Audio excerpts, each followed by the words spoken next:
Now, students, I'm going to discuss a program where the series sum will be calculated, and at the same time, the concept of a function calling from another function is implemented. Okay, so here you can see a series here. Students, what is the special thing about the series is that there is the addition of different fractions, and fraction is having the factorial. So I have got a main process, that is addition or the sum of the series, but at the same time for every fraction we have a factorial to be calculated, that is the sub process. So main process calculation of the sum of the fractions, and the sub process calculation of the factorial. So here generally when we do this program, logic is we declare a sum variable s for storing the sum, then we declare another variable for factorial, that is f. This is of int type, this is of double type. Factorial initialized with 1, f is initialized with 1. So here you observe that we are moving from 1 to n. So we are having there integer loop variable, that is I, initialized with 1, it goes up to n, and it is being increased by 1 every time. So this is the loop, outer loop. Then I need to change or update the value or reinitialize it with 1 because every time a fresh factorial is to be calculated. So I have written it like this here. Now there is a nested loop, student, where we calculate the factorial. So this is the loop for calculating the factorial. To calculate factorial. Okay. So factorial of a number is always product of all the numbers from 1 to up to the number. Like factorial of 5 will be 1 into 2 into 3 into 4 into 5. So I need a number which is to be changed from 1 to up to the number. Which number? Whose factorial is to be calculated. So I've taken here I for that to represent that denominator whose factorial is to be calculated. So I will write here up to I. So j begins with 1, it goes up to I. Up to is the number whose factorial is to be calculated. And every time I update j by 1 or increase j by 1. And here the expression is f equal to f asterisk j. Alright. After calculating the factorial, I have to write this. So here it is s plus equal to 1 upon double f. That simply means s equal to s plus 1 upon double f. So this is a typecasting, student. Alright. Then system.out.println s will be printed. I hope it's clear to everyone. Now I will implement this into a form of a program. How this can be done? So let me explain it to you. So students, we have here data member intn, alright, which is here, and then I have to declare a variable for storing the sum. So I write s here, semicolon, and I have scanner sc equal to new scanner system dot in. Okay. After that, students, we have a constructor here, series, where we pass some default value, say v to n equal to v, and s 0.0. All right, this is a default parameterized constructor.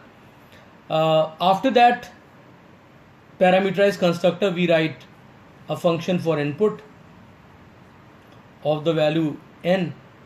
So we write here system dot out dot print ln, and I write here n colon, close it and semicolon. Okay, so we have to input n, and then I write input statement n equal to sc dot next int. Okay, that will be done, and I close this curly brace.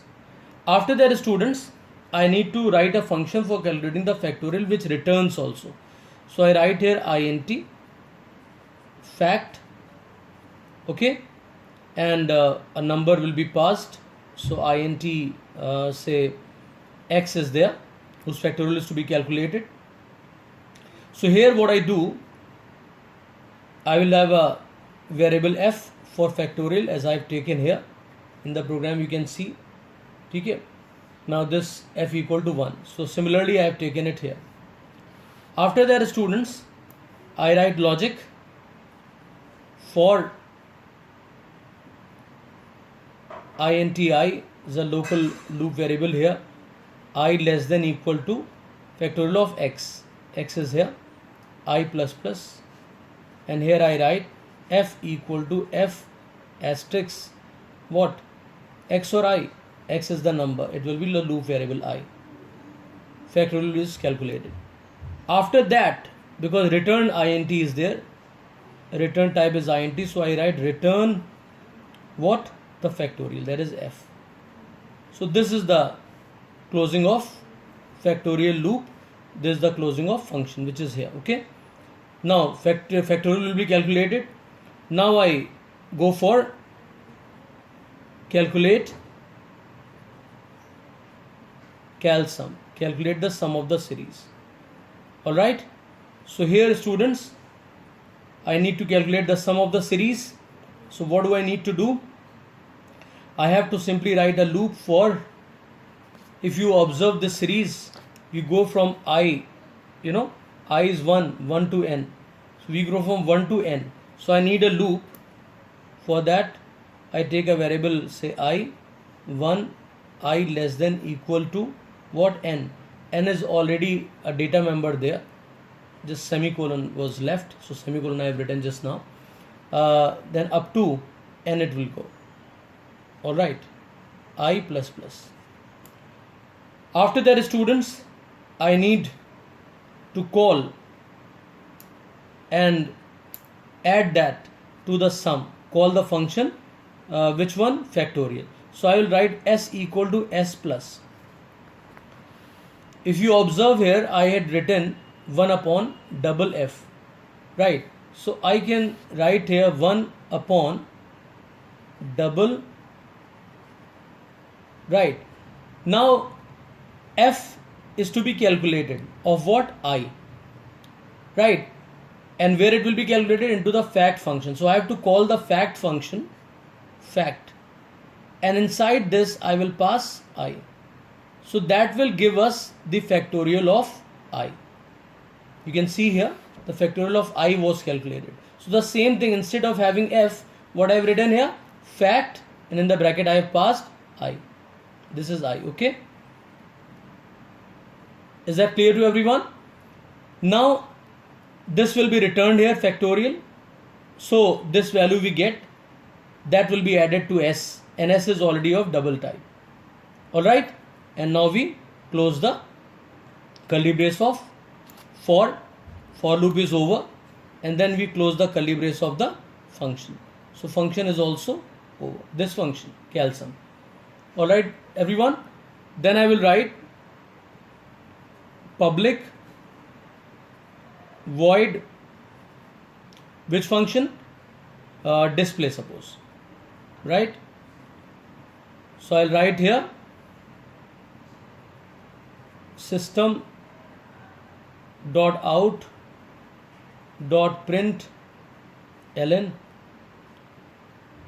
sum is plus what? S, and then I will close the curly brace. It's closed, it's done. Alright everyone, after that there's a semicolon, okay, and then curly brace. After that, students, we have public static void main, then main function comes, string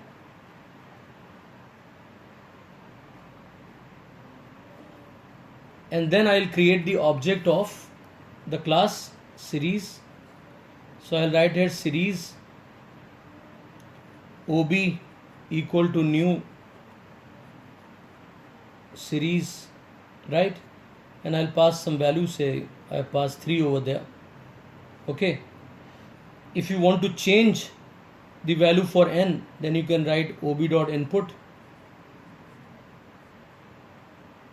then ob dot cal sum,